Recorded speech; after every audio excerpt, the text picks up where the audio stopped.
Why do we have fingerprints? Fingerprints serve several functions, but the two main reasons are improved grip and dexterity. The ridged patterns on our fingertips, also known as friction ridges, help enhance our sense of touch and make it easier to grasp objects. These ridges create additional friction, allowing us to hold on to things more securely, such as picking up small items or gripping smooth surfaces.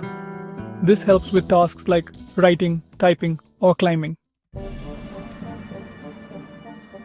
Unique identification. Fingerprints are unique to each individual, even among identical twins.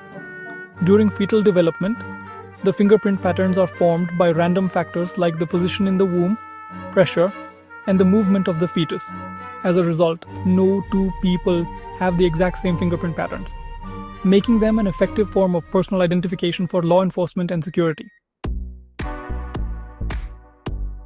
How are fingerprints recognized in fingerprint authentication?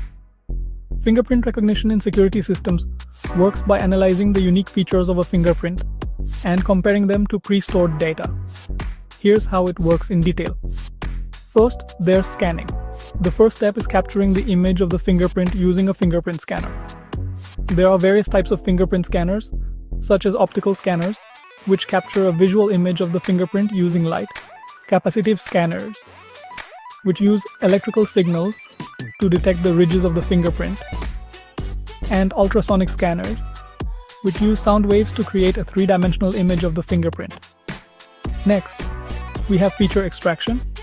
Once the fingerprint image is captured, the system processes it to extract distinctive features such as minutia points, which are the key points in the fingerprint where ridges end or bifurcate, split into two.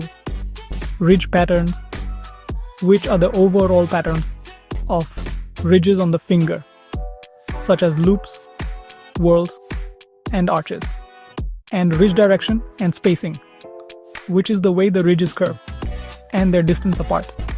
This data is then used to create a template that represents the fingerprint's unique characteristics. The template is not an image of the fingerprint, but a set of numbers or data points that describe the ridges and features. Then comes template matching.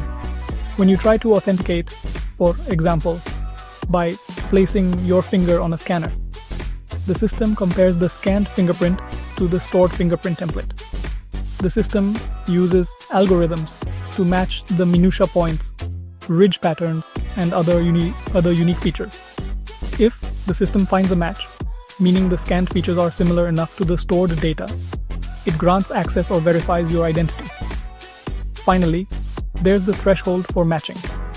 Depending on the system, a certain number of matching points or minutia must be found for the authentication to be successful.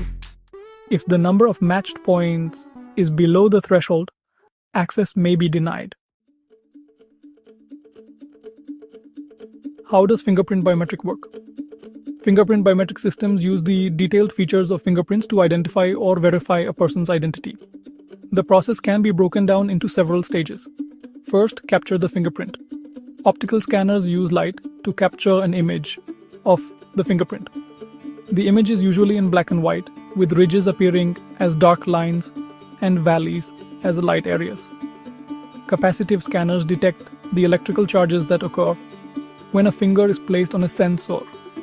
The ridges and valleys of the fingerprint create different electrical charges, and this is used to generate an image. Ultrasonic scanners use sound waves to create a three-dimensional map of the fingerprint, detecting the contours of the ridges and valleys, and are often used for more detailed recognition. Next, there's pre-processing. The captured fingerprint image is usually a raw, noisy image. This step involves enhancing the quality of the image by filtering out noise and improving contrast to highlight the ridges and valleys. This makes it easier to extract the important features. Then, feature extraction. The system identifies unique characteristics such as ridge endings, where a ridge ends abruptly, bifurcations, where a ridge splits into two, and core and delta points, which are the central point core, and triangular areas, delta, of the fingerprint. The features are then converted into a set of data points, forming a fingerprint template. After that, template storage. The fingerprint template is stored in a database or a secure location on a device, not as an image but as data. This allows for faster and more efficient matching and is more secure than storing an actual image. Then comes matching the fingerprint. When the user tries to authenticate by placing their finger on the scanner, the system captures the fingerprint and generates a template. The newly generated template is compared with the stored template. If the features match, for example, ridge endings, bifurcations, and other unique patterns align, the fingerprint is recognized and the person is authenticated. Finally, security and accuracy. Fingerprint biometric systems have varying levels of security. To ensure accuracy, modern systems may use liveness detection to confirm that the fingerprint comes from a real person and not a fake or altered fingerprint. Some systems also combine fingerprint recognition with other methods, like facial recognition or PIN codes, for multi-factor authentication. Types of fingerprint biometrics. Technology. First, optical scanning. This uses light to capture the fingerprint pattern. It's common in older systems or lower-end devices, but it can be less secure due to the possibility of spoofing, like using printed fake fingerprints. Next, capacitive scanning. This uses electrical currents to detect the ridges and valleys of the fingerprint.